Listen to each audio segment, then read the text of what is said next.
tentang jalur sutra. Jalur sutra itu pertanyaan dasarnya, apa sih yang dijual di jalur sutra itu? Apa barang yang dibawa di jalur sutra itu? Yang dibawa adalah rempah-rempah. Dibawanya dari mana? Dari Maluku. Ketika kemudian jalur sutra itu ditutup, yang pegang adalah pedagang Islam. Dari mana? Dari, kalau kita nyebutnya Barat Tengah sampai ke Maluku. Karena itu istilahkan yang sekarang digunakan, kami kemarin mencoba menggunakan istilahnya jalur rempah. Dan jalur rempah hampir seluruh pedagangnya adalah pedagang Muslim. Ya, semuanya, dari bentangannya, dari Maluku di bawah Jazirah Arab di Oman sampai ke ujung di dekat Mesir, ditutup di situ sama Utsman sehingga tidak bisa langsung naik ke atas. Ini bentangannya, dan menguasai perekonomian dunia sampai dengan abad 16. 60% GDP dunia itu adanya di Asia. Dan di mana? Di jalur rempah. Dan siapa yang menguasai? Yang menguasai adalah para saudagar-saudagar Muslim. Assalamualaikum warahmatullahi wabarakatuh. Saya Yudi Pramuko, tukang donat dari Parung YouTuber tertua di semesta. Kemarin sore saya ditelepon dari teman saya dari Eropa, ya, orang Tanah Abang, sudah 20 tahun di Eropa, dan baru saja dia sebulan vakansi, istilahnya apa, liburan bersama keluarganya, dan dia jalan-jalan ke Jakarta. Terus saya tanya gimana kesannya setelah di Jakarta, ngelihat Jakarta. Dia heran, teman saya itu, wah, Jakarta lebih mewah dari Eropa, terutama yang di pusat itu. Sudirman, dia geleng-geleng kepala, luar biasa, Anies katanya lebih mewah dari kota di Eropa. Terus saya jawab, kalau saya ke Sudirman, saya bingung. Saya udah puluhan tahun saya naik angkot terus masuk ke Sudirman, saya bingung.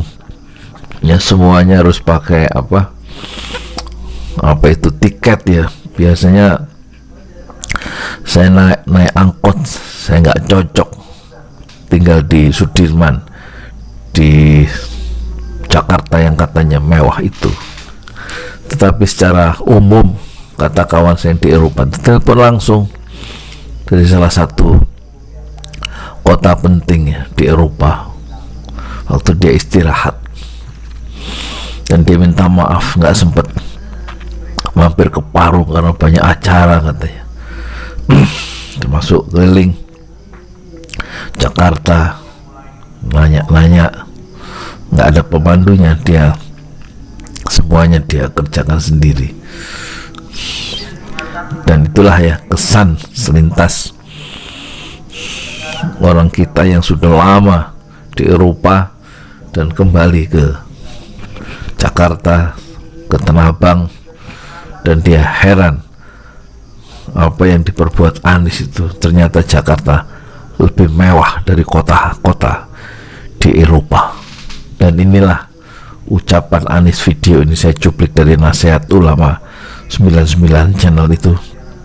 Saya ambil video utuhnya, ucapan apa yang diucapkan, apa saja yang diucapkan, rahasia-rahasia Anies setelah usai jadi gubernur DKI di forum yang diadakan,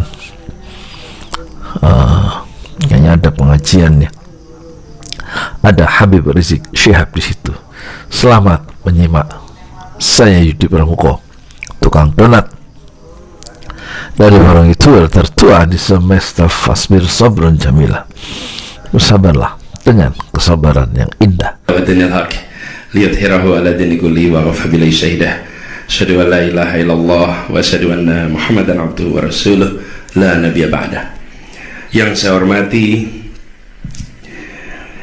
guru kita semua, Imam besar Bapak Muhammad Kiai Haji Muhammad Rizik Syihab, yang saya hormati Wakil Ketua MPR RI Bapak Dr. Kiai Haji Hidayat Nur Wahid, yang saya hormati Kiai Haji Muhammad Khadat, juga para pembicara tadi Habib Muhammad Baharun dan Dr. Abdul Khair Ramadan, serta jamaah tadi disebutnya Universitas Terbuka Petamburan S2.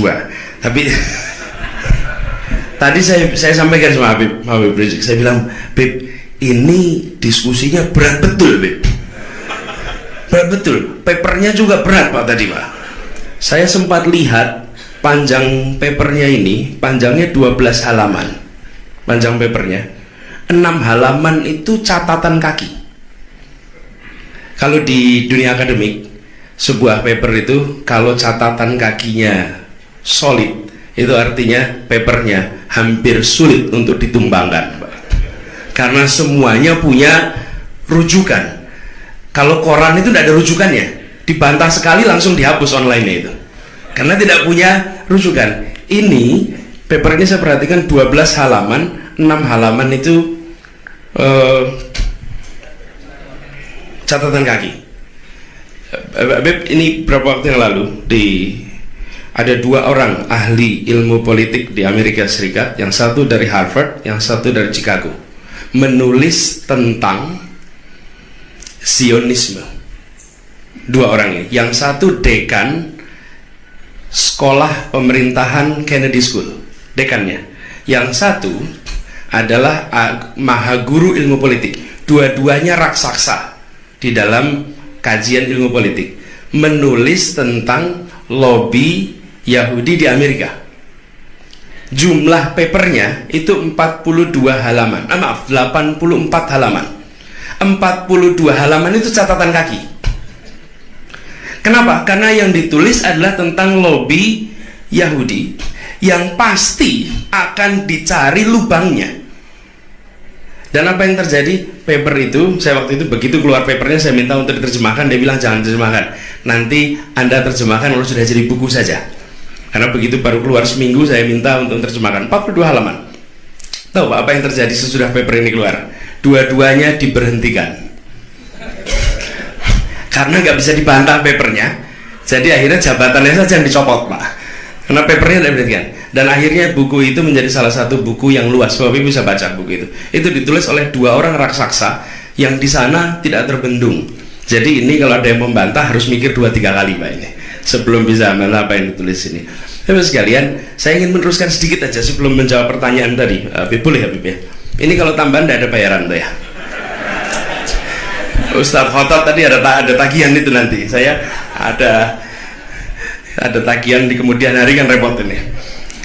Jadi begini, saya menarik sekali apa yang disampaikan tadi, dan Pak Hidayat tadi menyampaikan juga soal bahwa bentangan transnasionalis sebenarnya umat Islam sudah mulai, dan rasanya memang kita harus mengambil alih diskurs ini, terutama tentang jalur sutra. Jalur sutra itu, pertanyaan dasarnya, apa sih yang dijual di jalur sutra itu? Apa barang yang dibawa di jalur sutra itu? Yang dibawa adalah rempah-rempah. Dibawanya dari mana? Dari Maluku. Ketika kemudian jalur sutra itu ditutup, yang pegang adalah pedagang Islam. Dari mana? Dari, kalau kita nyebutnya Barat Tengah sampai ke Maluku. Karena itu istilahkan yang sekarang digunakan, kami kemarin mencoba menggunakan istilahnya jalur rempah. Dan jalur rempah hampir seluruh pedagangnya adalah pedagang Muslim. Ya, semuanya, dari bentangannya, dari Maluku di bawah Jazirah Arab di Oman sampai ke ujung di dekat Mesir, ditutup di situ sama Utsman sehingga tidak bisa langsung naik ke atas. Ini bentangannya, dan menguasai perekonomian dunia. Sampai dengan abad 16, 60% GDP dunia itu adanya di Asia. Dan di mana? Di jalur rempah. Dan siapa yang menguasai? Yang menguasai adalah para saudagar-saudagar muslim. Ini lewat. Jadi Pak, saya waktu itu Menteri Pendidikan, datang seorang Mayor Jenderal Purnawirawan mau mengadakan pameran jalur sutra. Lalu saya katakan, Pak Jenderal, ini saya ngomong terus terang ya Pak ya, saya tidak bersedia hadir, saya tidak bersedia membuka, dan saya usul pada Bapak jangan menyelenggarakan acara ini. Kenapa? Karena ini adalah soal cepat-cepatan klaim, kita kalah cepat. Bahwa rempah itu dibawanya dulu memang jalur sutra, tapi kemudian menggunakan jalur laut, jauh lebih murah, jauh lebih efisien, dan di sanalah yang namanya trans multinasional muslim itu terjadi. Bentangannya kira-kira dari Maroko sampai Maluku. Itu bentangannya dahsyat. 60% GDP dunia di tangan mereka. Sesudah revolusi industri baru turun. Tapi sebelum revolusi industri, baca di semua catatan sejarah ekonomi dunia, pasti akan terlihat bahwa penguasaan itu adanya di wilayah ini. Nah, dan apa bahasa internasionalnya? Bahasa internasionalnya adalah bahasa Arab. Bahasa Arab itu bahasa internasional. Di lingua franca di semua titik menggunakan bahasa Arab.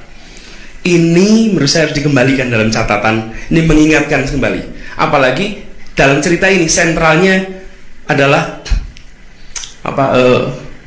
Maluku dengan rempahnya. Kita menurut saya punya peran yang tidak kalah besar. Lalu yang kedua, soal trans itu. Jadi sempat diceritakan sedikit bagaimana kita dan dunia. Ada hal yang mungkin sering terlewatkan. Bapak-bapak, Ibu di sini pernah mendengar Diniyah Putri di Padang Panjang? Pernah ya, Diniyah Putri Padang Panjang? Tahun 56, Rektor Al-Azhar, Grand Syekh Al-Azhar datang ke Indonesia. Lalu diantar oleh Pak Natsir, Muhammad Natsir ini, tokoh Masyumi, yang berasal dari Padang Panjang, dia bawa ke Padang Panjang. Grand Syekh Al-Azhar ini sampai di Diniyah Putri, itu shock. Kaget melihat satu sekolah semuanya perempuan, gurunya semuanya perempuan, semuanya menguasai Quran, hadis, dan berbahasa Arab dengan lancar. Mereka heran, kenapa? Di Al-Azhar tidak ada perempuan. Di Al-Azhar tidak ada perempuan. Kita bicara tahun 56. Apa yang terjadi? Pimpinan di situ namanya Rahmah Al-Yunusiyah. Lalu Grand Syekh Al-Azhar ini bilang, saya mengundang kepada Rahmah Al-Yunusiyah untuk datang ke Al-Azhar. Tahun berikutnya dia berangkat ke Al-Azhar. Dan apa yang terjadi? Membuka program perempuan, pendidikan perempuan pertama kali di Al-Azhar.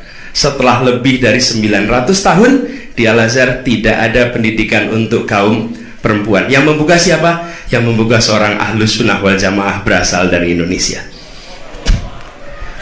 Muridnya lebih terkenal, muridnya Rahmah Al-Yunusiyah, namanya Rasuna Said. Itu nama muridnya.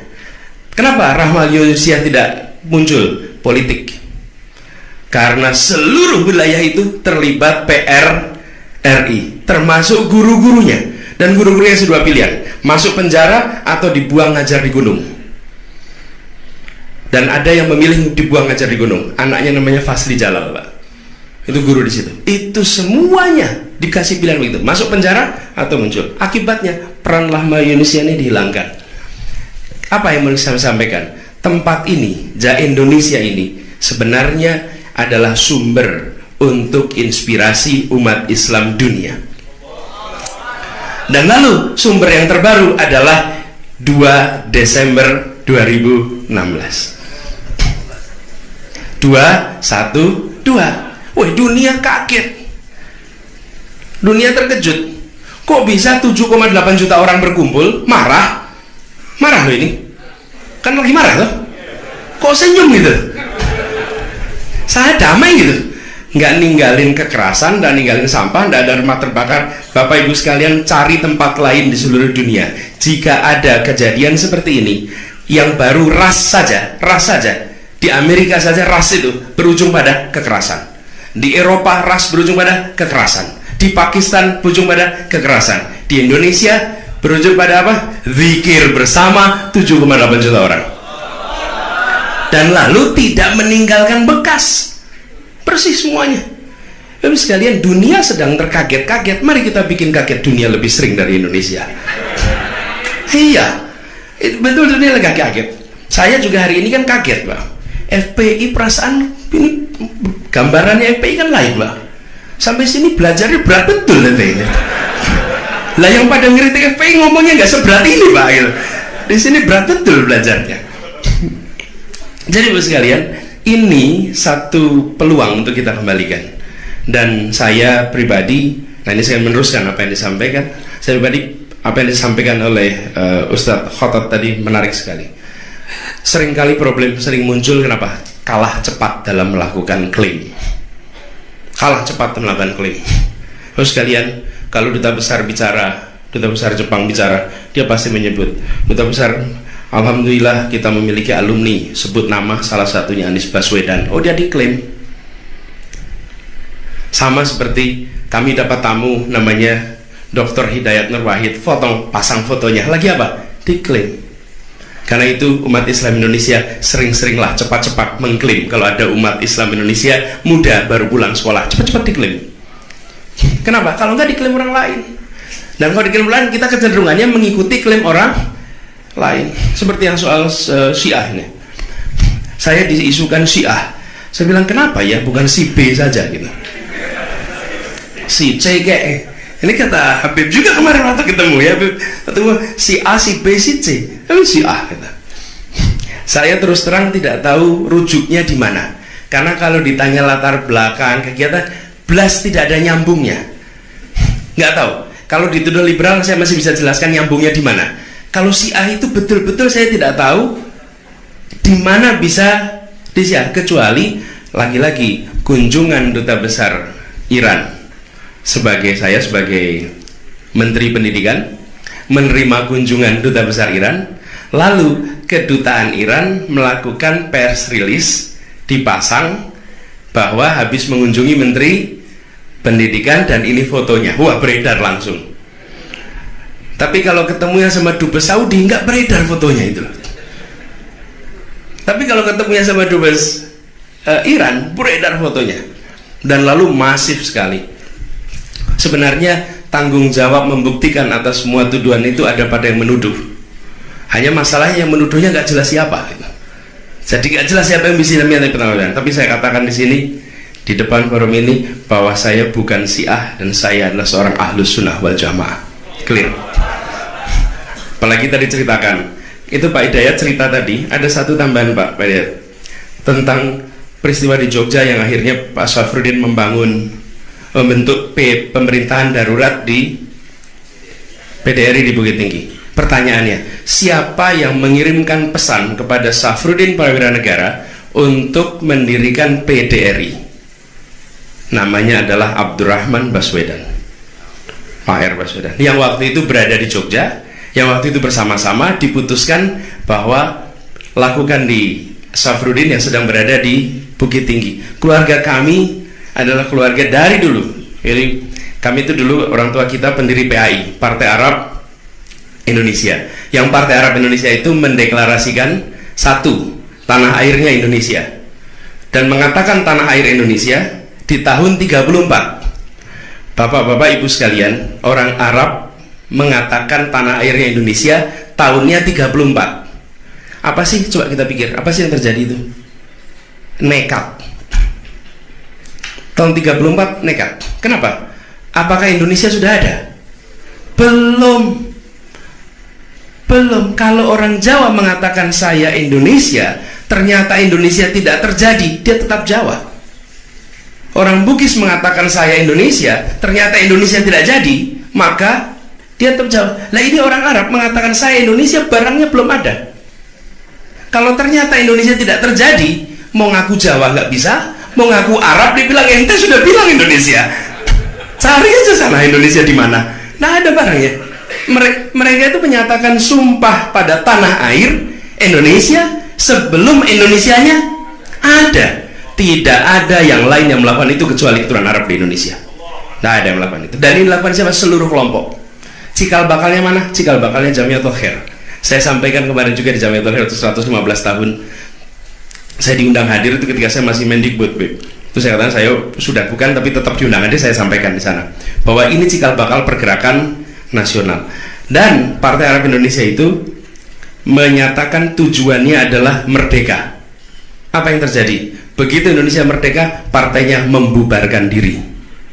Bapak-bapak ibu sekalian, cari di dunia mana ada sebuah partai membubarkan diri karena tujuan telah tercapai. Loh, tujuan tercapai kok. Tujuannya adalah Indonesia merdeka. Ya sudah, tujuan kita tercapai, halas, tutup. Membubarkan diri, bukan dibubarkan. Lalu mengatakan apa? Masing-masing kita silahkan kemana saja. Mayoritas ke Masyumi, ke Nahdlatul Ulama. Ada yang ke PNI, ada yang ke PSI, bebas. Tapi tujuan selesai, mengambil sikapnya non kooperatif. Gabungan sudah itu dengan MIAI, Majelis Islam A'la Indonesia. Ini semua bagian, karena itu saya kadang-kadang sulit paham, kok bisa saya disambungkan dengan Syiah gitu. Karena urusan ini semua nggak ada yang nyambung dari kegiatan dan lain, dari saya dan lain. Nah itu satu. Terus yang kedua, pertanyaan yang kedua adalah Wahabi. Wah ini lebih susah lagi saya. Gimana jelasinnya? Di satu sisi dibilang Wahabi, di satu sisi dibilang Syiah. Bukankah ini musuhan gitu? Kira-kira kalau orang jamaah bilang keke ini jelasinnya gitu. Kira-kira gimana kita jelasinnya ini gitu? Ini saya juga nggak bisa jelasinnya. Yang Wahabi ini piye nyambungnya? Jadi ini sudah langsung aja dijawab. Saya bukan Wahabi dan tidak ada penjelasan lain, titik itu aja. Bukan. Ciri-ciri fisik juga nggak kelihatan lah dari segala macam adanya.